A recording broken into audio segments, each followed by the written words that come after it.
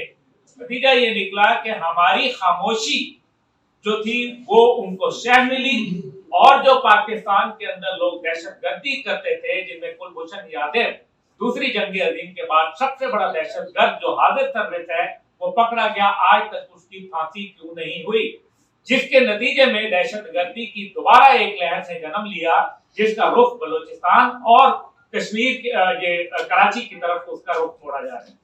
یہ حالات بڑے سنگین ہیں. قائد اعظم نے شاہرگ قرار دیا گیا, اور شاہرگ کو اگر آپ نے اپنی شاہرگ نہ بچائی تو جسم برقرار نہیں رہے گا. اس لیے آپ سے مختصر یہ گزارش ہے کہ کشمیر کے جو مسئلہ ہے وہ صرف کشمیریوں کا نہیں ہے. یہ جنگ انہوں نے نہیں لڑنی, وہ ہمارا حصہ تھے, ہمارا حصہ ہیں اور ہمارا حصہ رہیں گے. ان کی جنگ ہماری جنگ. اگر یہی کام بلوچستان کے اندر ہوا ہوتا, اور اگر یہی کام کہیں خیبر پختونخوا کے اندر ہندوستان آیا ہوتا, پنجاب یا سندھ کے اندر آتا, تو کیا ہم لوگ یہی عذر لیتے جو آج ہم نے کشمیر کے اوپر ایک کمزور ترین عذر لیا ہوا ہے؟ ماضی کے تمام لوگ کیا جاہل تھے جو آج جو ہے وہ ایک موقف نیا پیش کیا جا رہا ہے اور کہا جا رہا ہے کہ معاشی مشکلات ہیں؟ اگر معاشی مشکلات تھیں تو پاکستان بنتا ہی نہ, کیونکہ پاکستان کو تو معاشی وائبل کہا ہی نہیں گیا. دوسری بات یہ ہے کہ جب آپ ایشین اکنامک ٹائیگر تھے تو بنگلہ دیش کیسے بن گیا؟ وہ جنگ کیوں ہار گئے؟ اس کا مطلب یہ ہے کہ معاشی معاملات نہیں ہوتے, کمزوری معاشی مسائل میں نہیں ہوا کرتی, کمزوری ہتھیاروں میں نہیں ہوا کرتی, کمزوری ارادوں میں ہوا کرتی. اور لاسٹ جو بات اس کے اندر, کیونکہ جیسے میاں اعظم صاحب نے فرمایا, ملی یکجہتی کے ساتھ منسلک تمام جماعتیں جو ہیں وہ اپنے اپنے کہیں کہیں جو ہے وہ کام کر رہی ہیں. انشاءاللہ تعالیٰ تحریک جوانان پاکستان و کشمیر جس کا میں سربراہ ہوں پاکستان کے 34 بڑے اور چھوٹے شہروں میں 5 فروری کو مظاہرہ کریں گے. ہمارا دوسرا مظاہرہ دن 1 بجے راولپنڈی سے شروع ہوگا جس میں تمام مکاتب فکر اور جوانان پاکستان شرکت کریں گے. جو گلاس فیکٹری چوک سے نکل کے راولپنڈی پریس کلب جائے گا جس میں ہزاروں لوگ شرکت کریں گے. اسی طریقے سے پاکستان کے طول و عرض بلوچستان، سندھ اور کشمیر اور اسی طریقے سے KPK اور سندھ کے اندر انشاءاللہ تعالی ہمارے پنجاب کے اندر مظاہرے ہوں گے.